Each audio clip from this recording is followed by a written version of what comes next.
성경의 놀라운 점 중에 하나는 뭐냐 하면 너무나도 솔직하다는 겁니다. 이게 성경을 읽다 보면 솔직하다 못해 이건 너무 지나친 거 아닌가 싶은 생각이 들 정도로 정말 숨기지 않습니다. 이 정도면 너무 수치스러울 만한데 근데 그런 것들도 그냥 다 써놨어요.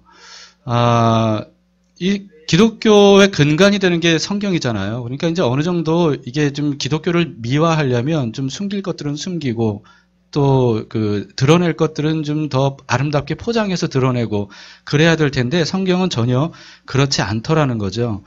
그래서 오히려 성경이 믿을만 합니다. 만약에 이런 기독교를 미화하기 위해서 뭐 숨길 것들은 숨기고 아름다운 것들은 더 막 강조하고 마치 신화처럼 그렇게 만들었다면 성경도 신뢰할 수 없는 책이 돼버렸을 거예요. 근데 우리가 성경을 안심하고 이렇게 읽을 수 있는 이유는 뭐냐 하면 모든 것들을 그냥 있는 그대로 숨기지 않았다라고 하는 것 때문이죠. 이스라엘은 12지파로 구성이 되어 있어요. 지파 수가 12지파인 것은 굉장히 중요한 영적 의미가 있죠. 그래서 구원받은 모든 하나님의 백성들을 12라고 하는 숫자를 통해서 상징적으로 우리에게 알려주고 있습니다. 그래서 요한계시록에 보시면 마지막에 이제 하늘에서 내려오는 새 예루살렘 성에 대해서 여러 가지 기록을 하고 있는데 요한계시록 전체에서 10이라고 하는 숫자가 굉장히 많이 등장하는데 마지막에 또 굉장히 많이 등장합니다. 요한계시록 21장 12절에 보면 이렇게 되어 있어요. 크고 높은 성곽이 있고 12문이 있는데 문에 12천사가 있고 그 문을 위에 이름을 썼으니 이스라엘 자손 12지파의 이름들이라. 14절도요. 그 성의 성곽에는 12기초석이 있고 그 위에는 어린 양의 12사도의 12이름이 있더라. 이렇게 12지파, 12사도, 12이라고 하는 숫자는 정말 굉장히 거룩하고 뭔가 신비롭고 그리고 영적인 숫자로 그렇게 성경은 기록을 하고 있거든요. 근데 이렇게 중요한 12지파의 기원은 사실 그렇게 거룩하거나 경건해 보이지가 않습니다. 오늘 본문은 이스라엘의 12지파의 기원이 되는 스토리가 기록이 되어 있는데 이 내용이 굉장히 적나라합니다. 자, 이야기가 이렇습니다. 아버지 이삭을 속여서 장자의 축복을 둘째 아들인 야곱이 가로챘거든요. 근데 이걸 알게 된 맏아들 에서가 분노하는 거예요. 그래서 이 녀석을 죽여버리겠다. 아버지가 돌아가시면 이제 이 녀석은 내가 살려둘 수 없다. 이러니까 무서워서 먼 곳으로 도망갑니다. 어머니 리브가의 고향인 하란이라고 하는 그 북쪽 끝까지 이제 도망치는 거죠. 그래서 외삼촌 라반의 집에서 이제 얹혀 살다가 이제 라반의 일을 돕게 됐나 봐요. 그래서 일을 돕다 보니까 이제 라반이 야곱에게 일만 하면 안 되고 이제 내가 보수를 주겠다. 네가 원하는 게 뭐냐? 얼마든지 내가 주겠다. 이렇게 말합니다. 그러니까 야곱이 제가 7년 동안 그 외삼촌을 위해서 봉사하겠습니다. 그러니까 보수 대신에 저에게 외삼촌의 딸 라헬을 저에게 주십시오. 둘째 딸 라헬을 주십시오. 이렇게 요청을 하게 되죠. 라헬이 굉장히 예뻤나 봐요. 성경에서도 굉장히 예뻤다고 이렇게 기록이 되어 있어요. 근데 언니가 또 레아가 있거든요. 근데 반면에 레아는 눈에 뭔가 문제가 있었던 것 같아요. 그래서 외모적으로도 좀 별로 또 건강적으로도 뭔가 이렇게 매력적이지 않았던 것 같습니다. 그래서 라반은요, 야곱의 제안을 허락을 하죠. 흔쾌히 허락을 해서 야곱은 7년을 마치 7일처럼 그렇게 열심히 기대감을 가지고 이제 내가 열심히 일을 하면 이제 라헬을 얻을 수 있다라고 하면서 열심히 일을 했어요. 얼마나 사랑꾼이에요. 그래서 드디어 약속한 날이 됐어요. 그러니까 외삼촌 라반이 이제 약속대로 혼인잔치를 열어줍니다. 이제 결혼 예식을 하는 거죠. 혼인잔치를 막 사람들을 초대해놓고 그렇게 흥겹게 결혼 예식을 행했는데 그리고는 날이 어두워졌어요. 어두워지니까 이제 신방에 야곱이 먼저 들어가서 기다리고 있습니다. 이제 조금 있으면 라헬이 들어올 거야. 근데 라반이 누굴 들여보냈어요? 라헬이 아니라 언니 레아를 들여보낸 거예요. 근데 그때는요, 해 떨어지면 칠흑 같은 어두움이거든요. 뭐 지금같이 이렇게 불을 켜기만 하면 나오는 그런 시대가 아니고 더구나 등불을 켜려면 기름을 넣어야 되는데 그 기름도 귀했기 때문에 그러면 해 떨어지면 보이질 않는 거예요. 그런 상태에서 야곱은요, 레아가 라헬인 줄 알고 그날 밤 함께 동침을 하게 됩니다. 근데 아침에 날이 밝고 나서 화들짝 놀라는 거죠. 내가 원했던 여자가 아닌 거예요. 엉뚱한 레아가 들어와 있는 겁니다. 그래서 야곱이 당연히 라반에게 가서 막 따졌죠. 어째서 저에게 제가 라헬을 구하지 않았습니까? 왜 레아를 저에게 보내주십니까? 그랬더니 라반이 또 둘러대기를 어떻게 둘러대냐 하면 이 지방 풍습에는 동생을 언니보다 먼저 시집 보내는 법이 없다.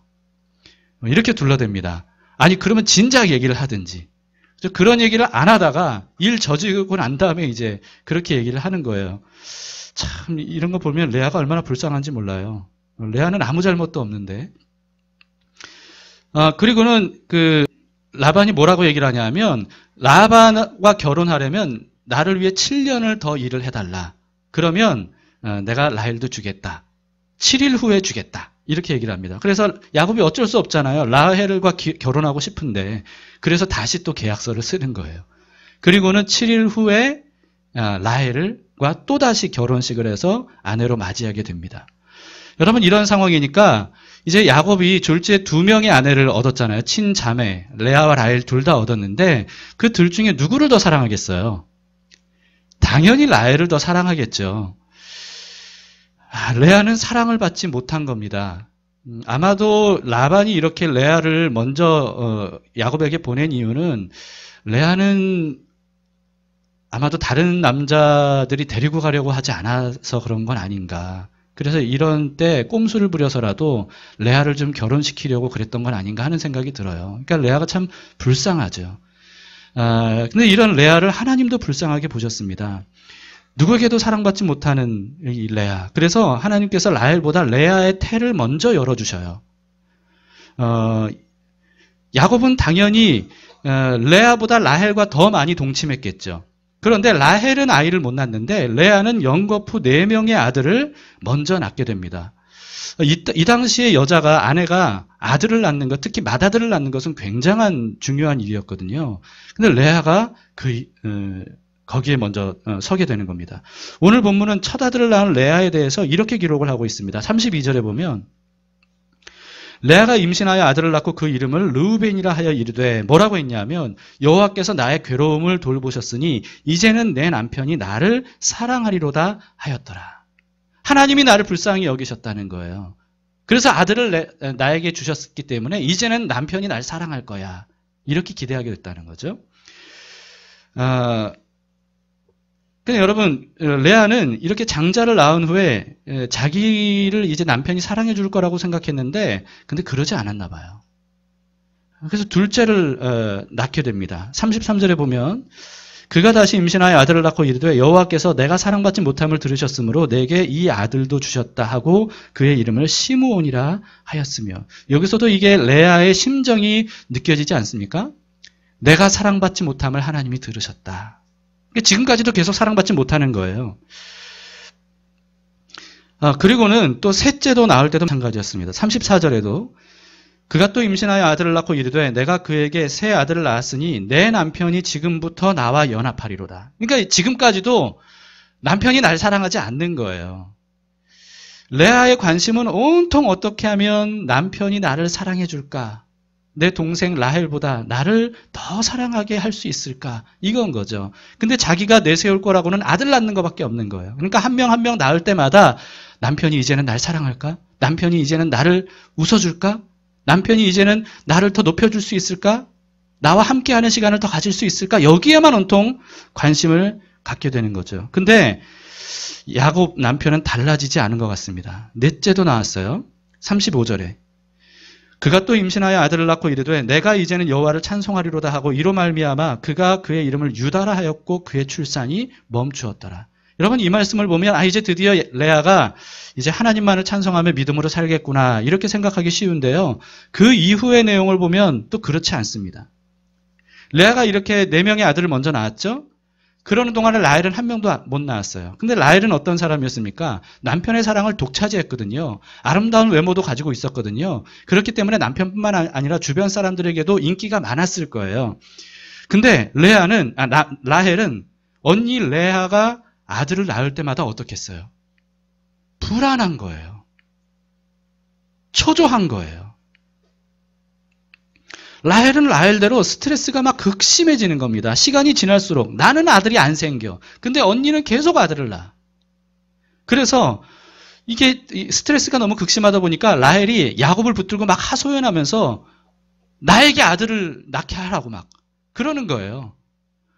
나에게 아들 낳게 하지 않으면 나 죽겠다고 막 그렇게 얘기를 하는 거예요. 그러니까 야곱도 얼마나 답답하고 화가 납니까?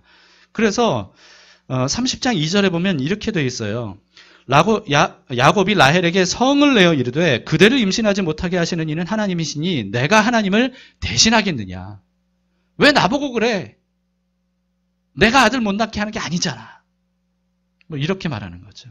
여러분 이런 상황이었으니까 이 집안 분위기가 어떻겠어요? 다급해진 라헬이요. 야곱에게서 자기가 아기를 못 낳게 되니까 그냥 자기 여종 빌하라고 하는 여종, 그 여종을 첩으로 맞이하게 합니다. 강제로 남편에게. 그래서 내 여종에게라도 아들을 낳으라. 그래서 야곱이 또 그 여종과 동침을 해서 두 아들을 낳아요. 단과 납달리. 예, 첩으로 삼은 거죠. 그리고 근데 이걸 보니까 또 누가 불안하겠어요? 누가 초조하겠어요? 레아가 초조해진 겁니다. 자기가 4명 낳고 난 다음에 더 이상 아이가 안 생기거든요. 근데 라헬의 여종에게서 두 아들이 생기니까 이대로는 안 되겠다. 내 여종과 동침하세요. 내 여종도 첩으로 삼으세요. 그렇게 해서 실바라고 하는 여종과 또 동침하도록 강제로 야곱에게 보내요. 그래서 그 여종에게서 또 갓과 아셀이라고 하는 두 아들을 낳게 됩니다. 여러분 이 두 자매의 아들 낳기 경쟁, 이걸 보면서 이 한일전이 떠오르더라고요. 한일전처럼 너무나도 치열해요. 근데 이게 끝이 아니에요. 얼마나 치열한지 그 절정은 그 다음입니다. 이렇게 아들 낳기 경쟁을 하는 동안에 세월이 흘러가잖아요. 그러니까 레아의 맏아들인 르우벤이 이제 어느 정도 성장을 해서요. 이 어머니의 레아의 아들 낳기 경쟁에 함께 동참하는 거예요. 돕게 됩니다. 그래서 사랑의 묘약으로 알려진 합한채라고 하는 이 식물을 이 맏아들 르우벤이 구해서 엄마에게 갖다 준 거예요. 근데 이걸 또 누가 알게 됐냐면 라헬이 알게 됐어요. 사랑의 묘약. 저걸 내가 가지면 그러면 저것 때문에 내가 아들을 낳을 수 있겠다 해서 언니 레아에게 그거 달라고 막 떼쓰는 거예요. 그거 달라고. 언니 아들 많이 낳지 않았냐? 난 한 명도 못 낳았다. 그러니까 나한테 달라. 이러는 거예요. 그러니까 레아가 주겠어요? 자기도 지금 초조한데. 지금 아이를 더 이상 자기는 못 낳고 있는데. 안 줍니다. 그래서 두 자매가 다투어요. 다투다가 결국 협상을 해요. 어떤 협상을 하냐면 레아가 라헬에게 이 합한채를 주는 대신에 남편 야곱과 동침할 수 있는 동침권을 사요. 이 합한채로 동침권을 사요. 그래서 레아가 또 남편과 동침할 기회를 얻게 됩니다. 참, 야곱도 참 불쌍하죠? 이렇게 남편과의 동침권으로 합한채로 동침권을 산 레아가요. 그날 동침을 해서 이사갈이라고 하는 아들을 또 낳게 됩니다. 그리고 그 다음에 스불론이라고 하는 아들도 또 연이어서 나요. 여러분 지금까지 현재 스코어가 어떻게 되냐면 레아 팀이 8대2로 압승입니다. 굉장히 앞선 상황이에요. 그런데 이번에는 하나님께서 라헬을 불쌍히 여기셨어요. 라헬이 너무너무 힘들고 고통스러운 나날을 보냈나 봐요. 그래서 그의 태를 주십니다.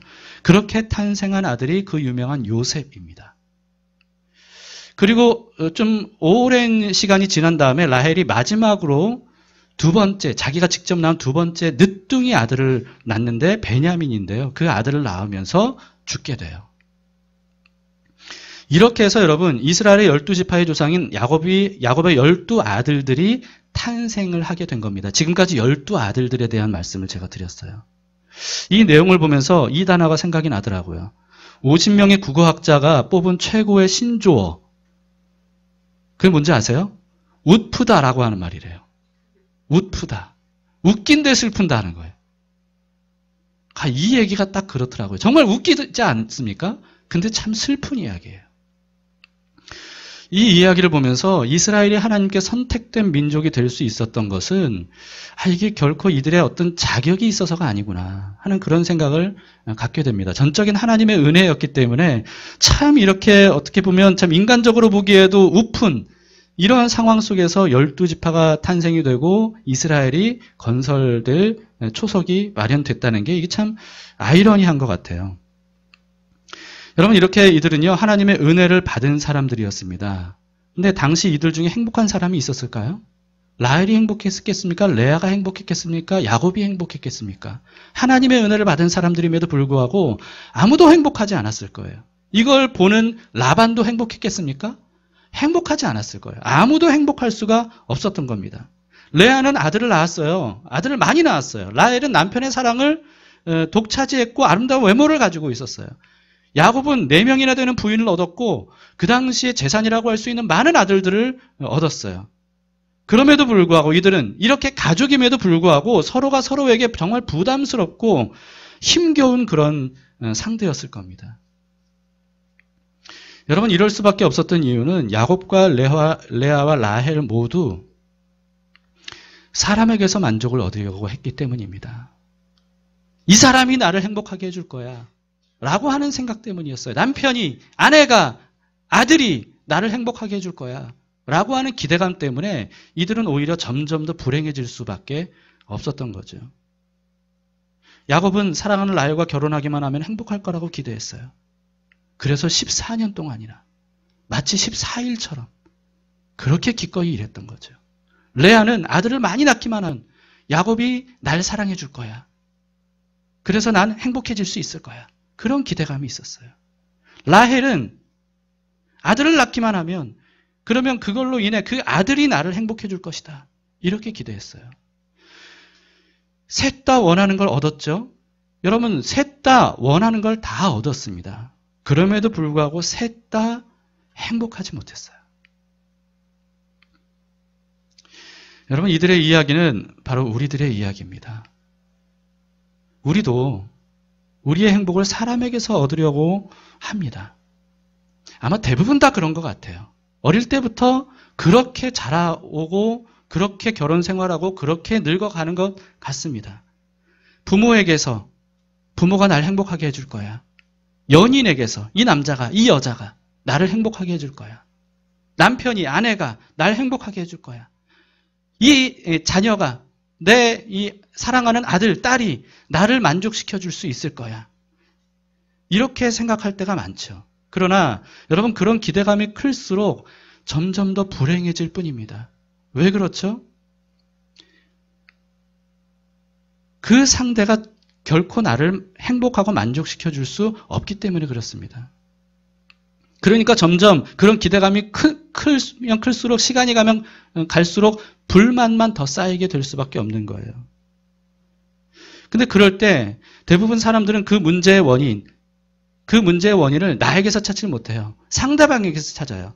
나는 저 사람에게 저렇게 기대하고 있었는데 저 사람이 날 만족시켜주지 못하는구나. 그러니까 저 사람이 문제야.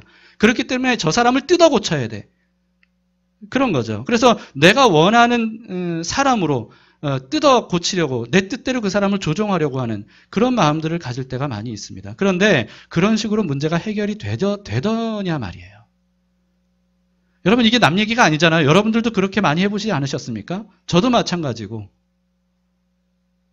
근데 그런 식으로 문제가 해결되더냐 말이죠. 되냐 말이죠. 아니더란 거죠. 갈등만 깊어지고 문제가 더 커질 뿐입니다. 여러분, 이 문제를 해결할 수 있는 방법은 하나밖에 없어요. 상대방을 고치려 하는 게 아니라 내가 바뀌어야 되는 거죠. 사람은 결코 그 누구든 나를 진정으로 만족시켜 줄 수 없다. 이 사실을 먼저 깨닫고 받아들여야 돼요. 이건 상대방이 잘못해서가 아니다. 라고 하는 것을 인정하고 인식해야 돼요. 상대방에게 불가능한 것을 바라고 기대했던 나의 잘못이다. 라고 하는 것으로 시선을 돌릴 수 있어야 됩니다. 우리에게 진정한 만족과 행복을 줄 수 있는 상대, 그 사람이 아니에요. 오직 하나님 한 분밖에 없습니다. 하나님은 지극히 크고 높으신 분이기 때문에 그분만이 우리의 빈 마음들을 채워주실 수 있다는 거죠. 반면에 사람은 어떻습니까? 사람은 한낱 흙으로 지어진 죄인에 불과해요. 자기 문제 하나 해결하지 못하는 존재가 바로 사람이에요, 인간. 근데 그런 사람에게 나를 만족시키고 행복시켜 줄 수 있을 거야 라고 생각하는 그것은 말도 안 되는 기대이죠. 하나님은 하늘과 땅의 모든 권세를 가지신 전지전능하신 분일 뿐만 아니라 그런 하나님이 나보다 나를 더 잘 아십니다. 그리고 나보다 나를 더 사랑하셔요. 그런 하나님이기 때문에 오직 하나님만이 진정한 만족과 행복을 우리에게 주실 수 있는 분이다라고 하는 거죠. 오늘 본문에서 눈여겨봐야 될 부분이 있는데요.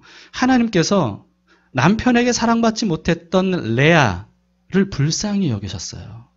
그래서 그 레아에게 복을 주시는데 맏아들을 낳을 뿐만 아니라 아들을 많이 낳을 수 있는 그런 은혜를 주셨습니다. 그때마다 레아도요. 하나님께서 나를 불쌍히 보셨다. 하나님이 나를 도와주셨다. 하나님이 나의 기도에 응답하셨다라고 하는 사실을 몰랐어요? 아니요. 알았어요. 알았는데도 불구하고 레아는 어땠습니까? 레아의 시선은 하나님이 아니라 계속해서 남편 야곱에게만 향했어요. 이제는 남편이 날 사랑해 줄 거야. 이 사람만 나를 사랑해 주면 내가 행복해질 거야. 고집스럽게 남편만을 향해 자기의 모든 것들을 갈구했어요. 하나님이 아니라 남편이 자기를 행복하게 해줄 수 있고 그래야만 한다고 생각을 했던 거죠. 레아만 그랬습니까? 라헬도 마찬가지입니다. 하나님께서 라헬에게는 아름다운 외모를 주셨고 많은 사람들에게 인기가 있을 만한 그런 사람이 되게 하셨고 뿐만 아니라 남편에게도 사랑을 받을 수 있게 해주셨어요. 근데 라헬은 그거로 만족이 안 되는 거예요. 오직 내가 아들을 낳아야만 행복할 수 있다. 이 아들이 날 행복하게 해줄 수 있을 것이다. 이런 생각만 가졌던 거죠. 얼마든지 라헬도 그 상황, 그 자체만으로도 감사하고 만족할 수 있었음에도 불구하고 라헬이 자식을 낳기 전이든 낳은 후에든 이 라헬은 어땠습니까? 불안, 초조와 열등감으로 살았어요. 여러분, 하나님께서 우리에게 아무리 많은 은혜를 주셔도요, 여전히 우리가 사람에게 행복을 구하고 그 사람만 바라보면 그러면 우리는 하나님이 주신 은혜 때문에 만족과 행복을 얻을 수 있음에도 불구하고 그걸 느끼지 못합니다. 누리지 못합니다. 그럴 때 어떻게 해야 됩니까? 상대를 사람에서 하나님으로 바꿔야 돼요. 그것밖에 답이 없습니다. 우리는 예전에 우상숭배에 관한 2권의 탁월한 책을 필독도서로 읽었었습니다. 카일 아이들만의 내 마음은 전쟁터라고 하는 책과 팀 켈러의 내가 만든 신이라고 하는 책입니다. 이 책 제목들이 이제 다 재판이 되면서 바뀌었는데요. 거짓 신들의 전쟁, 거짓 신들의 세상이라고 하는 책 제목으로 먼저 나왔었죠. 이 두 책에서는요, 오늘날에도 사람들이 우상숭배에 빠지기 쉬운 그런 그 실체를 우리에게 알려주고 있습니다. 돈, 권력, 쾌락 등등등 이런 것들이 모든 사람들이 대부분 빠지기 쉬운 우상숭배인데 두 책에서 공통적으로 다루고 있는 것 중에 하나가 또 사람이에요. 사람이 우상이 될 수 있다 라고 하는 겁니다. 우상은 그게 뭡니까? 하나님보다 더 사랑하고 의지하는 상대, 이게 바로 우상이거든요. 그래서 사람을 하나님보다 더 사랑하고 의지하면 그러면 그 사람이 우상이 되는 거예요. 근데 어떤 이유에서든지 여러분 우상을 믿고 섬기면 그 사람은 결코 행복할 수 없습니다. 삶이 뒤틀릴 수밖에 없고 불행에 빠질 수밖에 없고 관계가 깨질 수밖에 없어요. 이게 우상숭배의 폐해예요. 예를 들어서 여러분, 연인이나 부부 같은 남녀 관계를 한번 생각해 보세요. 대부분 내가 사랑하는 사람이 나를 행복하게 해줄 수 있을 거라고 기대해요.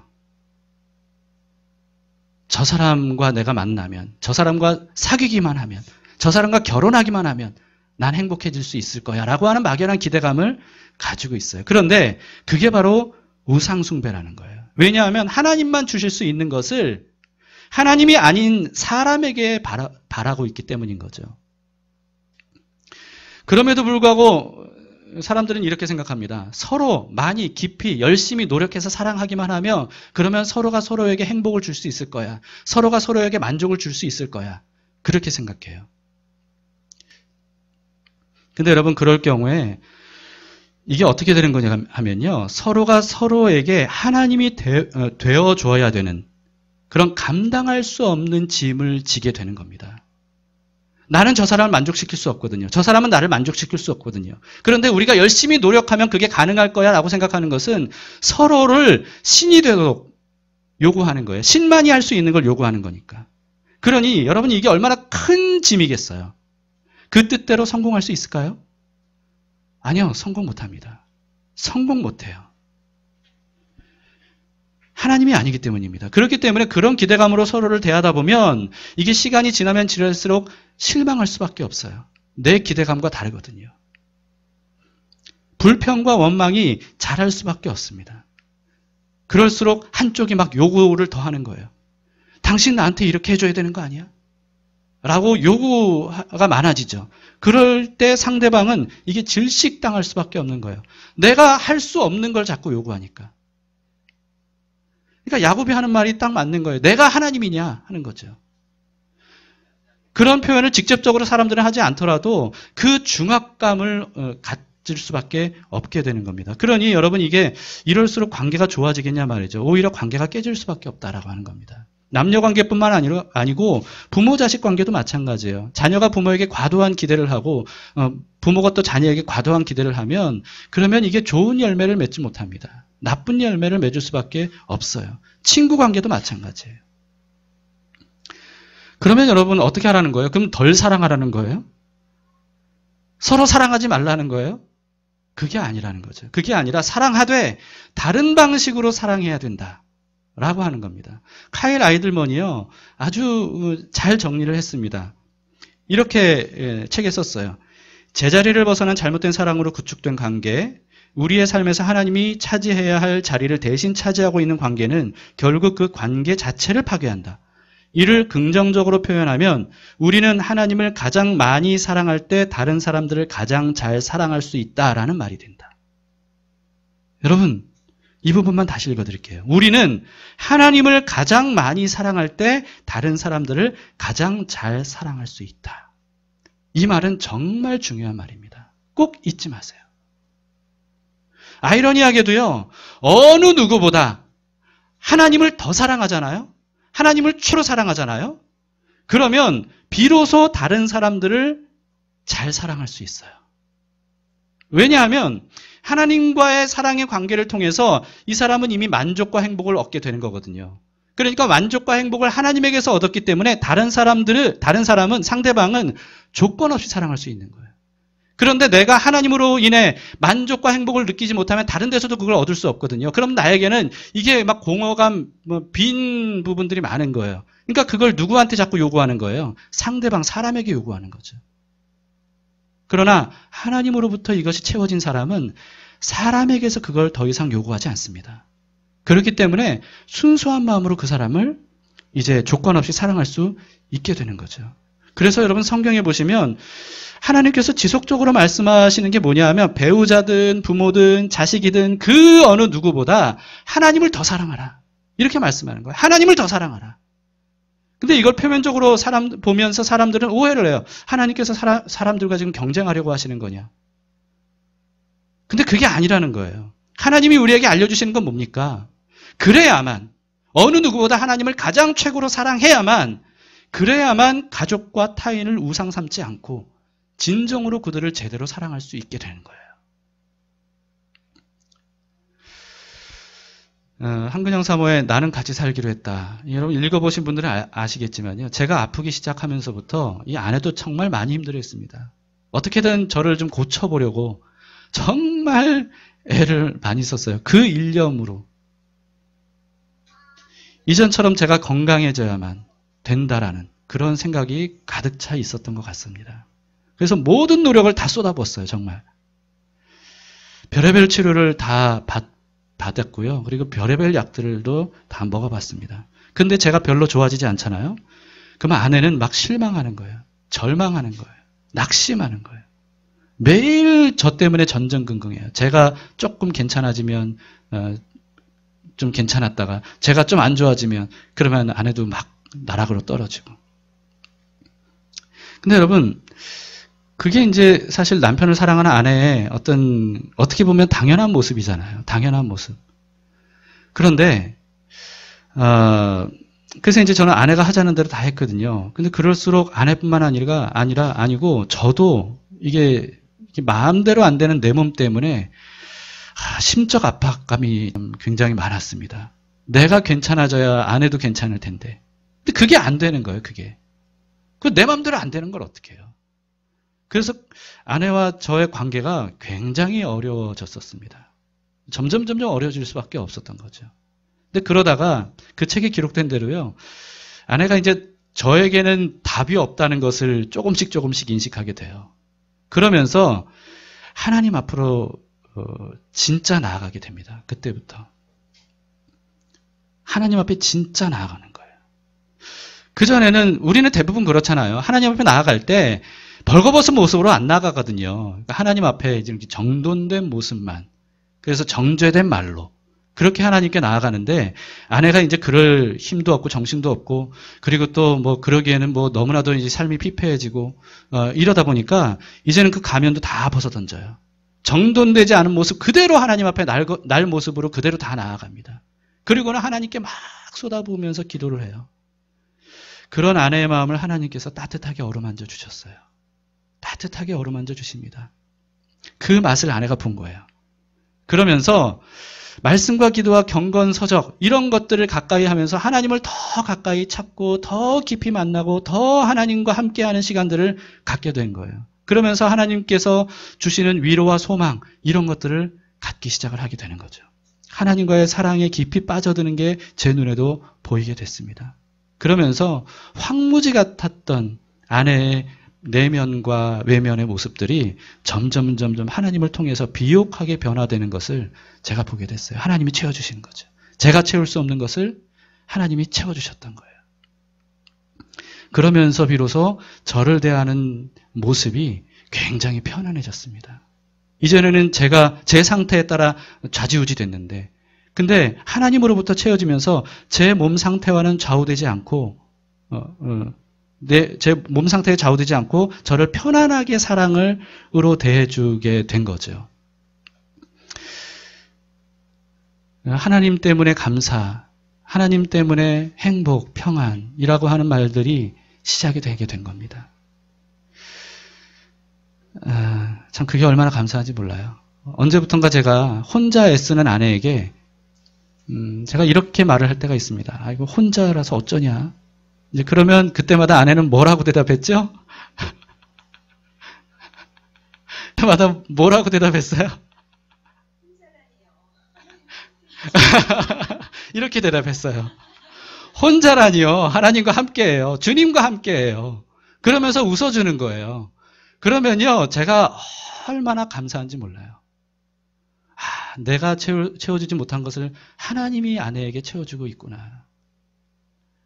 아내는 하나님에게서 충분한 공급을 지금 받고 있구나. 그러니까 제가 힘들고 어려워도 아내는 뭐 밝은 모습을 유지할 수 있게 됐던 겁니다. 물론 그때마다 또 힘들고 어려운 일이 있을 때 휘청휘청하긴 하지만 그럴 때마다 하나님 앞에 나아가면 하나님이 여전히 아내를 따뜻하게 위로하시고 격려하시고 다시 세워주시고 미소와 웃음을 다시 되찾게 하시고 그렇게 해주셨어요. 그러니 제가 저도 얼마나 힘을 많이 얻었는지 모릅니다. 그래서 지난주에 제가 말씀드렸잖아요. 하나님 아니었으면 우리 가정 어쩔 뻔했냐. 하나님 아니었으면 우리 교회 어쩔 뻔했냐. 정말 하나님 아니었으면요. 가정도 교회도 진작에 깨지지 않았을까라고 하는 그런 생각이 듭니다. 여러분 의도적이든 아니든 사람을 우상 삼으면 모두가 불행해질 수밖에 없어요. 행복해지고 싶어서 사람에게 요구하는 건데 오히려 그 사람 때문에 불행해질 수밖에 없다는 거예요. 그렇기 때문에 우리는 사람이 아니라 하나님을 최고의 자리로 모셔야 됩니다. 사람이 아니라 하나님을 더 가까이 해야 돼요. 하나님 앞으로 나아가서 우리의 빈 마음 그대로, 빈 모습 그대로, 정돈되지 못한 모습 그대로 하나님 앞에 보여드려야 됩니다. 그러면 하나님이 채워주셔요. 하나님으로 이렇게 채워진 사람은요, 비로소 다른 사람들을 조건 없이 진정으로 대할 수 있게 됩니다. 이미 하나님 때문에 행복해진 사람은 다른 사람에게 행복을 요구할 필요가 없기 때문에 그래요. 그래서 다른 사람들도 하나님으로 채워진 그 사람을 볼 때 편하겠어요? 불편하겠어요? 편하죠. 왜냐하면 저 사람이 나에게 과도한 걸 기대하지 않거든요. 저 사람이 나를 편안하게 대해주거든요. 저 사람이 하나님으로부터 만족과 행복을 이미 누리고 있기 때문에 다른 사람들도 그 사람을 볼 때 편안한 거예요. 여러분 그렇기 때문에 아무리 부부라도요. 서로만 바라보며 살아서는 안 됩니다. 아무리 자녀를 사랑해도, 내 아들, 내 딸을 사랑해도 자식만 보고 살면 안 돼. 그러면 행복할 것 같지만 그럴수록 불행해집니다. 우리는 그보다 훨씬 더 많이 하나님을 바라봐야 돼요. 각자가, 부부도 남편, 아내 따로, 애인이라도 남녀가 따로 하나님을 바라보고 하나님 앞에 가까이 나아가서 하나님과의 사랑을 통해 하나님만이 주실 수 있는 것들로 충만해질 수 있는 그런 시간들을 각자 가져야 돼요. 부모는 부모대로, 자식은 자식대로. 그렇게 해야 됩니다.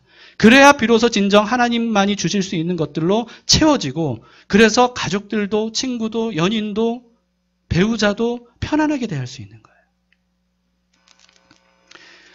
하나님의 사랑과 은혜로 배불리 채워질 수 있기를 바랍니다. 그래야 나도 살고 너도 살 수 있는 겁니다. 특히나 여러분 어린 자녀를 키우는 부부, 우리 교회가 사람이 많지는 않아도 비율적으로 아이를 키우는 가정들이 많잖아요. 정말 힘든 시기예요. 어린아이를 키울 때 이 아이한테 매달려야 되는 게 이게 너무나도 힘든 시간이죠. 그럴 때 부부관계가 참 나빠지기가 너무나도 쉽습니다. 그럴 때 전략적으로 부부가 하나님 앞으로 나아가야 됩니다. 둘 다 아이에게만 매달려 있으면 안 돼요. 그러면 안 돼요. 그러면 둘 다 죽어요. 둘 다 힘들어요. 둘 다 회복이 안 돼요. 둘 다 나락으로 떨어지는 거예요. 그러니까 교대로 하나님 앞으로 나아갈 수 있는 시간을 가질 수 있어야 돼요. 예배 시간에도 둘 다 아이한테 전전긍긍하지 말고요. 한 사람은 예배에 집중할 수 있도록. 그리고 다음 주에는 또 이렇게 바꿔서 교대로 그렇게 하나님 앞에 나아가서 예배를 통해 하나님을 깊이 만나고 하나님께서 나를 얼마나 사랑하시는지 하나님께서 나와 함께 하시는 것을 확인하고 그리고 하나님만이 주실 수 있는 충만한 은혜들 이런 것들을 깊이 받고 그리고 또 하나님이 나에게 이미 주신 은혜들을 예배를 통하여서 발견하고 그러면서 채워지면 교대를 할 때 이 아이를 키우는데도 힘을 얻고 할 수 있는 거죠. 주일뿐만 아니라 평일도 마찬가지입니다. 여러분 아무리 바쁘고 힘들어도 나 바빠서 힘들어서 안 돼. 나 혼자 이 아이 볼 수 없어. 이렇게 생각하시면 안 돼요. 그럴 때 오히려 저 사람이라도 이 시간에 좀 충전할 수 있도록 시간을 줘야 되고 그 다음에는 나도 충전이 필요하니까 시간을 달라고 부탁하고 이렇게 전략적으로 부부가 하나님 앞에 나아갈 수 있는 시간들을 가져야 됩니다. 말씀 마치겠습니다. 여러분 기억하세요. 아무리 부모가 나를 사랑해줘도 아무리 배우자가 훌륭해도 아무리 자녀가 착해도 예뻐도 아무리 애인이 사랑스러워도 그래도 하나님을 대신할 수는 없습니다. 하나님을 대신하려고 할 때 그 관계는 어려워져요. 목사도 마찬가지예요. 여러분 목사도 한 사람의 인간입니다. 죄성을 가진 죄인이고 주님 없으면 껍데기밖에 안 되는 사람이에요. 아무리 유능한 목사라도 아무리 유능한 정치인이라도 사람을 만족시킬 수 있는 존재는 사람에게는 없어요. 오직 하나님만이 하실 수 있는 겁니다. 그렇기 때문에 하나님 자리를 사람으로 대체하려고 하지 마세요. 지금까지도 혹시 사람에게서 행복을 구하려고 했다면 오늘 말씀을 통해서 깨달으셔야 됩니다. 그 마음이 크면 클수록 불행해질 수밖에 없다는 이 원리를 깨달으셔야 돼요. 시선을 돌리세요. 사람에게서 하나님께로 돌리셔야 됩니다. 이 모습 이대로, 이 상황 그대로, 이 상태 그대로 하나님은 우리를 만지시고 우리를 충분히 채우셔서 힘들고 어려운 상황과 여건 속에서도 능히 이길 수 있는 그런 힘과 지혜와 능력을 우리 안에 공급해 주실 거예요. 하나님은 우리를 너무나도 사랑하셔서 하나님의 전지전능한 그 힘과 능력으로 우리가 어떤 상황에서도 이기고 승리할 수 있는 그런 삶을 살 수 있도록 충분히 길을 열어줄 수 있는 분입니다. 그 하나님 앞에 우리가 가까이 나아가서 하나님만이 나의 전부입니다. 하나님만이 나의 삶의 목적이고 하나님만이 이 모든 만물 중에 나를 만족시킬 수 있는 유일한 분입니다. 라고 하는 이런 고백을 가지고 믿음으로 하나님께 나아갈 수 있기를 바랍니다. 자, 이제 하나님 앞에 우리 함께 일어나십시다.